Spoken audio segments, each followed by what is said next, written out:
Good morning, everyone. This is Navani Jangir from Adarsh Bal Niketan Senior Secondary School.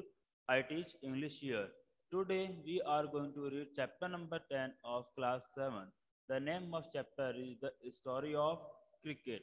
In the previous class, we have read half of the chapter and learned many things about the cricket, how cricket originated, what is the story behind the cricket, and how it was played in the earlier times, and how is it different from earlier time in the modern era. Okay, let's get started. We are going to pick up the line that we have left off in the last session. ठीक है, last session में हमने जो पढ़ा था वो ये था, क्रिकेट क्या है, क्रिकेट की स्टोरी क्या है, क्रिकेट का बैकग्राउंड क्या है, शुरू कैसे हुआ था क्रिकेट, ठीक है, और क्रिकेट जो है वो बाकी गेम से अलग कैसे है, मॉडर्न जो आज का जो जमाना है उस जमाने में क्रिकेट में क्या क्या बदलाव हो गए हैं पहले से। ठीक है, हमने पढ़ा था कि क्रिकेट की जो पिच होती है वो 22 गज की होती है। हमने ये पढ़ा था क्रिकेट के अंदर जो स्टंप काम में आते हैं वो 22 सेंटीमीटर्स के होने चाहिए और उनके बीच के अंदर 22 इंचेस के होने चाहिए और इनके स्टंप, दो स्टंप के बीच में 6 इंच की स्पेस होनी चाहिए। ठीक है, आज अब बढ़ते हैं जहां से हमने छोड़ा था वहीं से शुरू करते हैं। It also open new possibilities for spin and swing. ठीक है, हमने किसके लिए आया, ये आया है कि हमने ये पढ़ा था कि 70s के अंदर क्या हुआ था कि 1760 और 1717 के बीच में क्या हुआ था कि जो क्रिकेट है उसमें जो बॉलिंग की जाती थी, अब वो बॉलिंग अंडर आर्म ना करके अब वो हवा में करी जाती थी। जिससे क्या होता था, जिससे जो फास्ट बॉलर है उनको अब थोड़ा पेस मिलने लगा। पेस क्या होती है, पेस होता है स्पीड, गति से बोलते हैं पेस। ठीक है, पेस मीन्स स्पीड, उनको स्पीड मिलने लगी थी फास्ट बॉलर को। और साथ साथ में it also opened new possibilities for spin and swing. और इससे क्या हुआ, जो स्पिनर बॉलर है उनके लिए नई संभावनाएं निकल के आई। कौन कौन सी संभावनाएं, बॉल को स्पिन करने की और स्विंग करने की। स्पिन का मतलब क्या होता है, स्पिन का मतलब होता है बॉल को घुमाना, और स्विंग का मतलब क्या होता है, स्विंग का मतलब होता है जब कोई चीज हवा के अंदर घूम जाती है उसे हम स्विंग बोलते हैं। इन रिस्पॉन्स, इसके जवाब में batsman had to master timing and shot selection. ठीक है, तो ऐसा करने से क्या हुआ, जो बैट्समैन है उसके सामने बहुत ज्यादा डिफिकल्टीज आने लगी, उसे भी नए नए चैलेंजेस सामने आने लगे। इसमें क्या हुआ कि इसमें क्या हुआ कि जो बैट्समैन है उसको जो बॉल की टाइमिंग है और उसके साथ साथ जो शॉट सिलेक्शन है कि कैसी बॉल पे किस तरह का शॉट लगाना है, शॉट लगाना है, वो भी उसको, इस चीज को भी बैट्समैन को ज्यादा सीखना पड़ा। One immediate result was one immediate result was the replacement of curved bat. ठीक है, अब इसमें जो एक बहुत बड़ा बदलाव हुआ वो क्या हुआ था कि जो कर्व्ड बैट थे, जो नीचे से घुमावदार बैट थे, जो कि हॉकी स्टिक की तरह दिखते थे। हमने लास्ट सेशन में पढ़ा था कि पहले के जो बैट थे, जो बैट्समैन जो बैट यूज लेते थे वो कैसे होते थे, वो नीचे से घुमावदार होते थे, यहाँ से होते थे ना, ऐसे बैट होते थे। अब क्या हुआ, अब जब बॉल चेंज हुई, बॉल फेंकने का तरीका चेंज हुआ, उसके साथ साथ जो इमीडिएट रिजल्ट आया, जो एक इमीडिएट बदलाव आया, वो क्या था कि जो कर्व्ड बैट है ये भी चेंज हो गए। अब इन बैट्स को दूसरे बैटों ने रिप्लेस कर लिया। रिप्लेस का मतलब क्या होता है, किसी और की जगह ले लेना, उसे बोलते हैं replace with the straight one. ठीक है, तो one immediate result was the replacement of curved bat with the straight one. Straight one मतलब वन किसके लिए है, बैट के लिए है। तो इसका एक जो इमीडिएट रिजल्ट है वो ये निकला कि जो कर्व्ड बैट थे, जो घुमावदार बैट थे, उनका उनका स्थान किसने ले लिया, उनका स्थान स्ट्रेट बैट ने ले लिया। स्ट्रेट मतलब सीधा। ठीक है, STRAIGST, स्ट्रेट मतलब सीधा। ठीक है, लीनियर, उसे बोलते हैं अपन straight. The weight of the ball was limited to between 5.5 to 5/3/4 ounces। ठीक है, अब जो बॉल थी उसका जो वेट था वो भी लिमिटेड कर दिया गया था। कितना कर दिया गया था?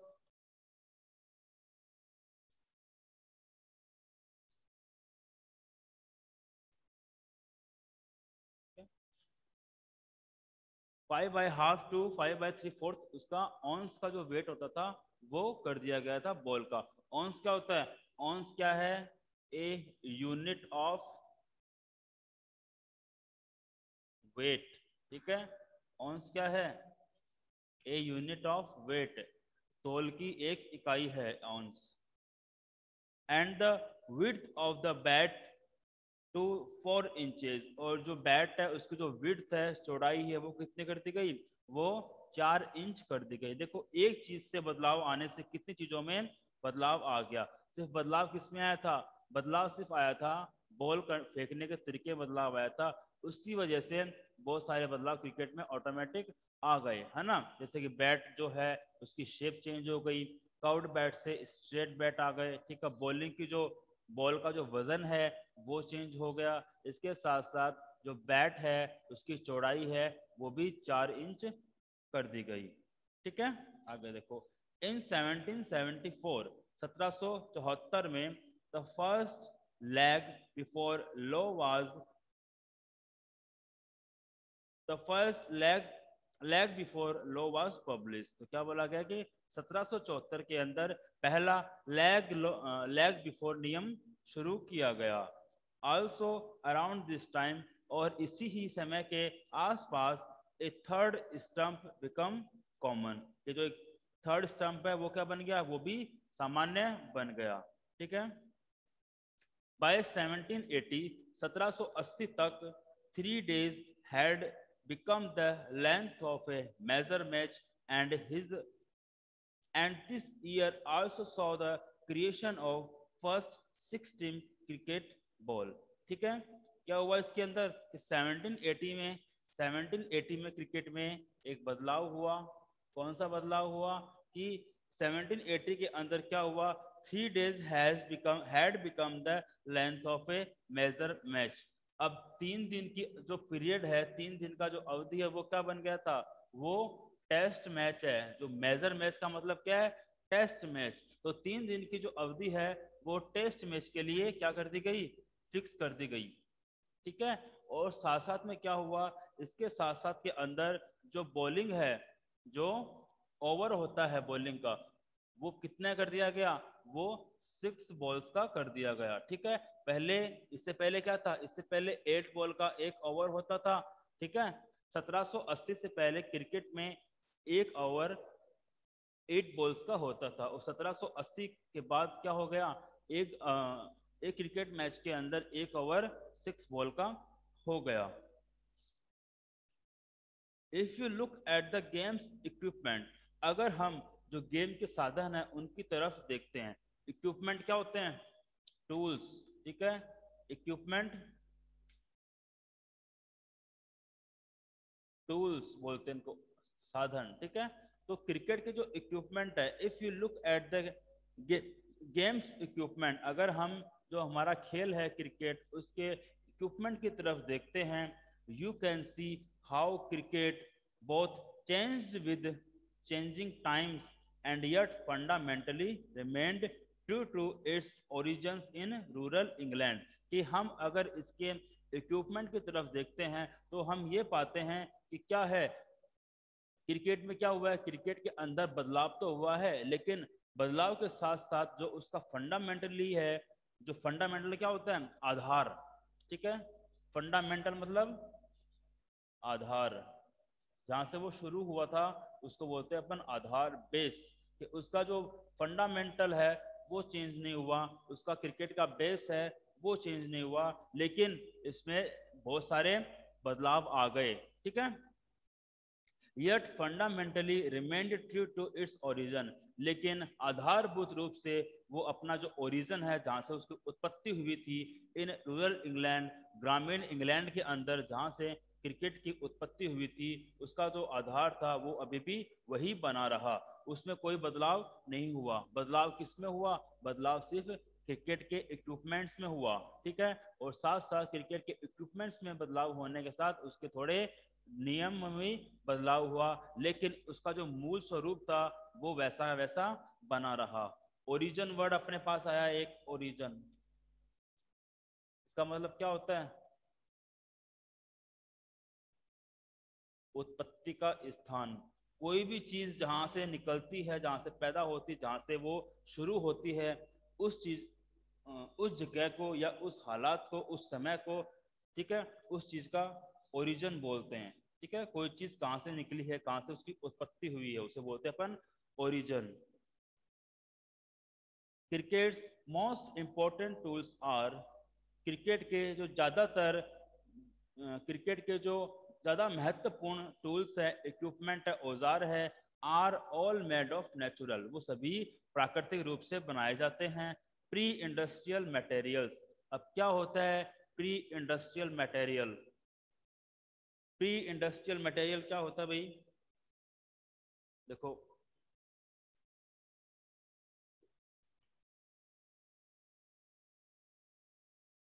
एक अपने पास शब्द है इंडस्ट्रियल, इसका मतलब क्या होता है? इसका मतलब होता है जब जो फैक्ट्रियां लगनी शुरू हुई थी, कारखाने लगने शुरू हुए थे, तो उस समय को बोलते हैं अपन इंडस्ट्रियल टाइम। ठीक है, जब क्या होने लगा था, जब सब चीजें मशीनों से बननी शुरू हो गई थी, तो उसको बोलते हैं अपन इंडस्ट्रियल टाइम। और हमें क्या बताया गया है कि क्रिकेट के ज्यादातर जो टूल्स है वो क्या है, नेचुरल मटेरियल के है, प्राकृतिक चीजों के बने हुए हैं, या फिर जो प्री इंडस्ट्रियल चीजें हैं, मतलब कि वो टाइम जब चीजें मशीनों से नहीं बनती थी, उस टाइम को क्या बोला गया है? उस टाइम को बोला गया प्री इंडस्ट्रियल। और मटेरियल मतलब चीजें। ठीक है, तो कहने का मतलब ये है क्रिकेट की जो चीजें हैं, इक्विपमेंट है, वो किससे बनते हैं? वो या तो नेचुरल चीजों से बनते हैं, और इनके साथ साथ वो कैसे बनाए जाते हैं? वो बिना मशीनों के बनाए जाते हैं। प्री इंडस्ट्रियल मटेरियल मतलब ऐसा मटेरियल जो मशीनों से नहीं बनता है।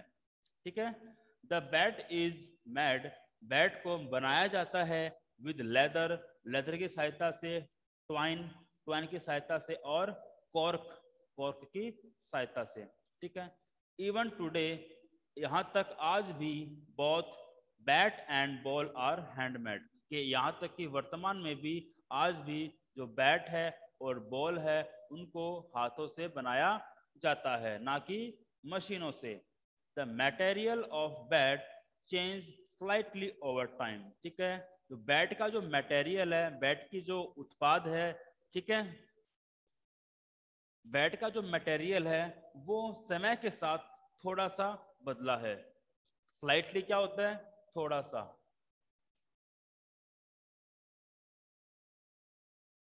स्लाइटली थोड़ा सा। ओवर टाइम समय के साथ। ठीक है, अगर ऐसा अपने पास वर्ड आता है विद ओवर टाइम, इसका मतलब क्या होता है? इसका मतलब होता है समय के साथ। ठीक है, ऐसे बात करते हैं ना, he has changed over time, मतलब कि वह समय के साथ बदल चुका है। ठीक है, तो इससे आता है विद ओवर टाइम, समय के साथ। Once it was cut out of a single piece of wood, एक बार जो बैट है वो पहले एक जो सिंगल वुड है, जो लकड़ी का टुकड़ा है, उसी से बनाया जाता था पूरा का पूरा बैट। ठीक है, नाउ लेकिन अब इट कंसिस्ट ऑफ, यह बना होता है, कंसिस्ट यानी बना होना, कंसिस्ट बना होना, मतलब जब जो दो चीजें मिलके बनती है तो हम कंसिस्ट वर्ड का यूज करते हैं। कंसिस्ट यानी बना होना। जैसे बात करते हैं अपन, अगर क्लास की बात करते हैं तो हम क्या बोल सकते हैं कि class is consisted of students, मतलब जो क्लास है वो स्टूडेंट से मिलकर बनी है, तो इसे बोलते हैं अपन कंसिस्ट, मिलकर बनना। ठीक है, मिलकर बनना। कंसिस्ट मतलब मिलकर बना होना। ओके, तो now it consist of two pieces, लेकिन आज के समय में जो बेट है यह दो टुकड़ों से मिलकर बना होता है। पहले क्या होता था? पहले एक सिंगल लकड़ी का टुकड़ा होता था, और उसी लकड़ी के टुकड़े से वो सीधा सीधा बैट बनाया जाता था। लेकिन आजकल क्या है, it consist of two pieces, यह दो टुकड़ों से बना होता है। The blade which is made out of would of willow tree. अब ब्लेड क्या यहाँ पर आप सबने देखा होगा क्रिकेट बैट, ठीक है, ऐसा होता क्रिकेट बैट होता ना, ऐसा क्रिकेट बैट अपना,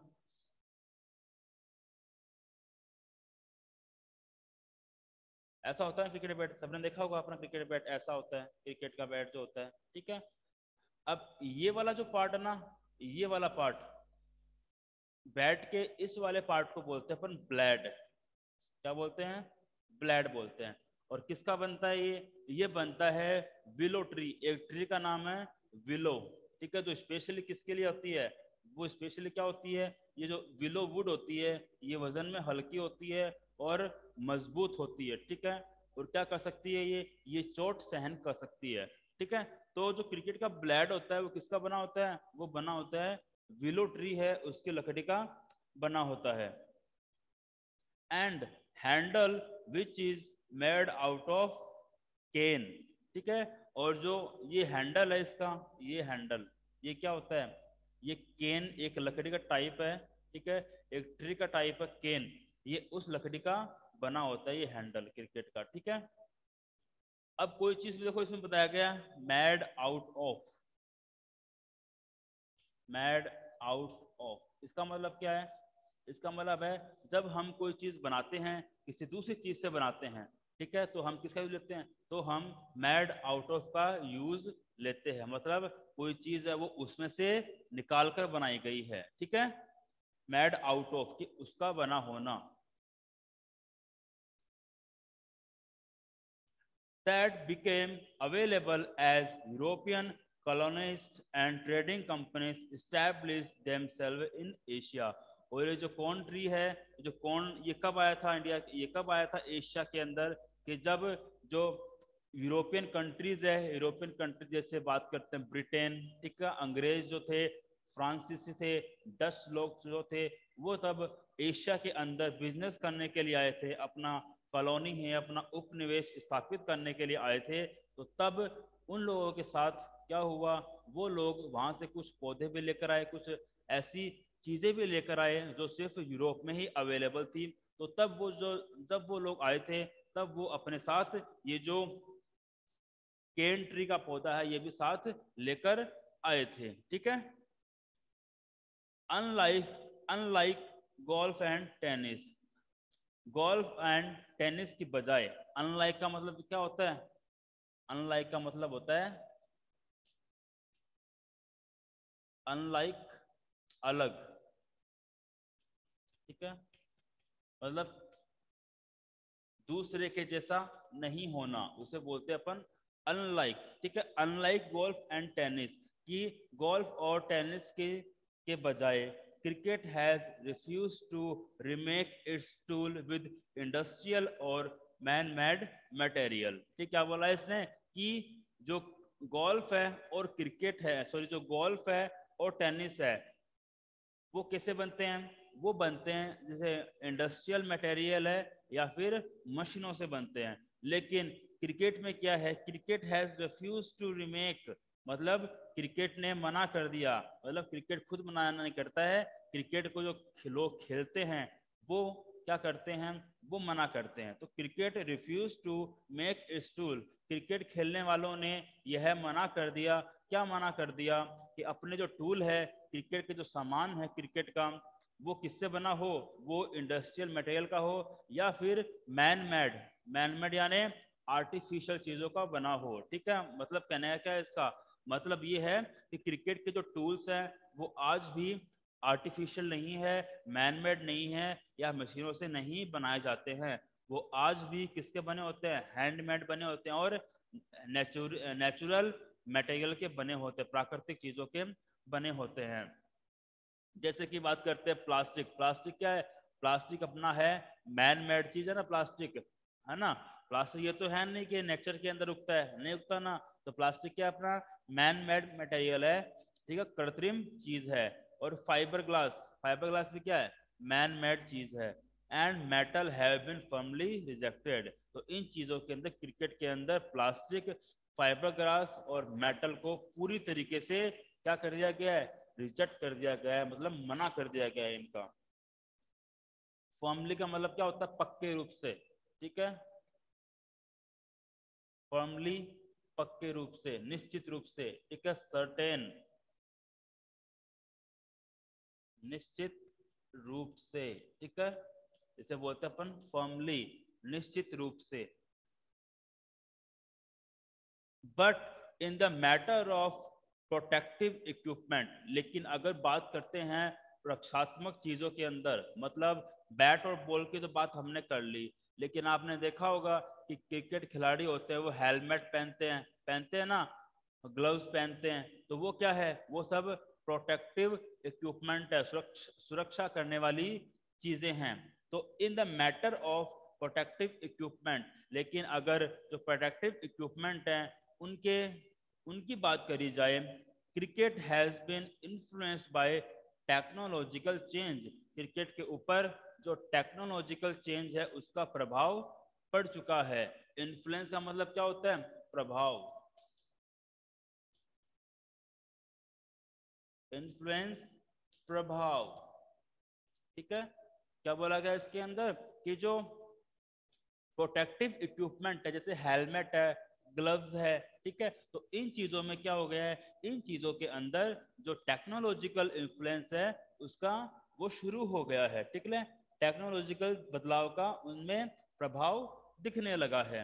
the invention of vulcanised rubber led to introduce of pads in 1848 and protective gloves soon afterwards, ठीक है। क्या बोला गया है इसके अंदर कि जो वल्कनाइज रबर है, ठीक है, सबको पता होगा वल्कनाइज रबर क्या होता है, आपके मैं इसमें साइंस में है वल्कनाइज रबर, ठीक है। ये क्या होता है, जो अपना रबर होता है, ठीक है, नेचुरल रबर जो होता है, जो रबर के पेड़ से निकाला जाता है, ठीक है, उसको सल्फर के अंदर क्या करते हैं, सल्फर से उसकी रिएक्शन करवाते हैं। तो जब नेचुरल रबर की सल्फर के साथ रिएक्शन होती है तो क्या बनता है, तो बनता है वल्कनाइज्ड रबर बनता है। और यह क्या होता है, ये इलास्टिक होता है, मजबूत होता है और चोट सहन कर सकता है, ठीक है। तो इस वल्कनाइज्ड रबर से क्या होने लगा, जो पैड बनते हैं, जो क्रिकेटर होते हैं अपने पैरों पे जो प्रोटेक्टिव किट लगाते हैं उसे पैड बोलते हैं, वो बना था 1848 के अंदर। और इसके साथ साथ इसके बाद थोड़े दिनों बाद या फिर इसके बाद में जो ग्लव्स है वो भी इसके बनने लगे। And the modern game would be unimaginable without helmet made out of metal. और जो आजकल का जो मॉडर्न गेम है, मॉडर्न गेम मतलब कि आज के जमाने का जो क्रिकेट है उसको हम बिना हेलमेट के इमेजिन भी नहीं कर सकते, कि हम यह नहीं सोच सकते कि जो आजकल का क्रिकेट गेम है उसको हम बिना हेलमेट के खेल सकते हैं क्या, ठीक है। Made out of metal and synthetic light weight material, जो किसका बनाया जाता है, हेलमेट मेटल का, धातु का, and synthetic light weight material. Synthetic का मतलब क्या होता है, सिंथेटिक का मतलब होता है आर्टिफिशियल, ठीक है, सिंथेटिक, आर्टिफिशियल, ठीक है, जो मशीनों द्वारा बनाया जाता है उसको बोलते हैं सिंथेटिक, नकली, ठीक है। तो जो हेलमेट है किसका बना होता है, वो बना होता है मेटल का, और जो सिंथेटिक है, जो आर्टिफिशियल लाइट वेट मटेरियल है, हल्के वजन वाली चीजें हैं, उनका बनाया जाता है। The origin of Indian cricket are to be found in the Bombay, और जो भारतीय जो क्रिकेट है उसका जो ओरिजिन है, उसकी जो उत्पत्ति है, are to be found in Bombay, उसको हम बॉम्बे में ढूंढ सकते हैं। मतलब क्या है, मतलब ये है कि जो भारत में जो क्रिकेट खेला जाता है उसकी उत्पत्ति कहाँ हुई थी, उसकी उत्पत्ति बॉम्बे में हुई थी। And the first Indian community to start playing the game was the small community of Zoroastrian, ठीक है। तो ऐसा बोला गया है कि क्रिकेट की उत्पत्ति कहाँ हुई थी इंडिया के अंदर, बॉम्बे में हुई थी। और बॉम्बे के अंदर ऐसी पहली कम्युनिटी, ऐसा पहला लोगों का ग्रुप जो क्रिकेट, जिसने क्रिकेट खेला, वो कौन था? वो कौन था? Community of the Zoroastrian. ये कम्युनिटी मतलब क्या होता है? कम्युनिटी होता है, कम्युनिटी मतलब क्या होता है? ग्रुप ऑफ पीपल, ठीक है। एक स्पेशल ग्रुप होता है लोगों का, उसको कम्युनिटी बोलते हैं, समुदाय बोलते हैं, ठीक है। तो जो ज़ोरोएस्ट्रियन समुदाय था, उस समुदाय ने भारत में पहली बार क्रिकेट को शुरू किया, ठीक है। वो कौन थे? वो पारसीज, ठीक है। पारसी पता सब लोग क्या होता है? पारसी, पारसी क्या होता है? पारसी एक समुदाय है, ठीक है, जो आग की पूजा करते हैं। उन्होंने इंडिया के अंदर जो क्रिकेट है वो शुरू किया था। Brought into close contact with the British because of their interest in trade and the first Indian community to westernize, ठीक है। अब क्या है इसका मतलब? क्या है कि ये जो चीज है क्रिकेट, वो इंडिया में कैसे लेके आए थे? इससे लेके आए थे बिकॉज जो पारसीज लोग जो है वो क्या, वो बिजनेस करते थे। क्या करते थे? वो बिजनेस करते थे, और बिजनेस की वजह से वो जो ब्रिटिश जो अंग्रेज है वो उनके कांटेक्ट में आ गए। कांटेक्ट मतलब होने का मतलब होता है उनके करीब हो गए, ठीक है। उनसे उन्होंने रिश्ता बना लिया, और इस कॉन्टेक्ट से क्या हुआ? इस कॉन्टेक्ट से जो ब्रिटिश के जो इंटरेस्ट है, जो उनमें जो उनकी इंटरेस्ट है, वो इंटरेस्ट जो पारसीज है उनमें भी दिखने लगा, ठीक है। The Parsis founded the first Indian cricket club, और जो पारसी जो लोग थे उन्होंने इंडिया के अंदर पहले क्रिकेट क्लब की स्थापना करी थी, ठीक है। और उस क्रिकेट का नाम, क्लब का नाम क्या है? द ओरिएंटल क्रिकेट क्लब, ठीक है। उस नाम क्या उस क्लब का? ओरिएंटल क्रिकेट क्लब नाम है उस क्लब का, जो पारसीज ने फर्स्ट ऑफ ऑल इंडिया के अंदर फाउंड किया था, स्थापित किया था। इन बॉम्बे, बॉम्बे के अंदर इन 1848 के अंदर पारसीज ने क्या किया था? इंडिया का पहला cricket club, oriental cricket club स्थापित किया था। Parsi clubs were funded and sponsored bye Parsi businessman. जो पारसी क्लब है उन क्लब को फंड किया जाता। फंड क्या होता है? पैसा दिया जाता था, ठीक है। उनमें पैसा डाला जाता था, and sponsored by Parsis businessman like Tatas and the Wadias, ठीक है। और पारसी क्रिकेट क्लब को जो पारसी कम्युनिटी के जो बिजनेसमैन थे बड़े बड़े, जो कौन थे? रतन टाटा वगैरह है, ठीक है, वाडिया है, ये सब क्या है? ये सरनेम है, ठीक है। टाटा, वाडिया, ये क्या है? ये सरनेम है। तो इन लोगों ने क्या किया था? इन लोगों ने जो पारसी क्रिकेट जो क्लब है उसको फंड किया था, उसको पैसा दिया था, एंड स्पॉन्सर्ड।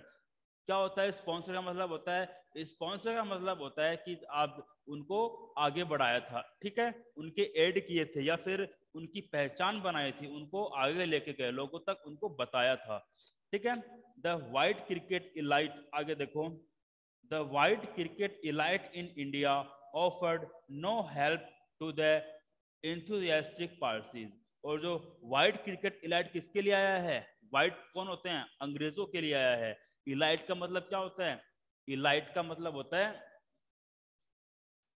स्पेशलिस्ट, ठीक है, स्पेशलिस्ट, जो किसी चीज के अंदर महत्ता हासिल कर लेते हैं, ठीक है, किसी चीज के अंदर क्या कर लेते हो? मास्टर हो जाते किसी चीज के, है ना, उसको बोलते हैं अपन इलाइट, सब कुछ जान जाना उस चीज के बारे में। तो वो क्या बोला गया है कि जो व्हाइट क्रिकेट इलाइट है, मतलब जो अंग्रेज खिलाड़ी थे, उन्होंने भारत के अंदर जो एंथुसियास्टिक, मतलब जो जिनके अंदर क्रिकेट खेलने की भावना भरी हुई थी, जो पारसी ऐसे लोग थे जिनके अंदर क्रिकेट खेलने की भावना भरी हुई थी, वो उनको आगे ले जाने के लिए उन्हें कोई भी हेल्प नहीं करी थी। ओके स्टूडेंट्स, बाकी हम पढ़ते हैं नेक्स्ट सेशन में।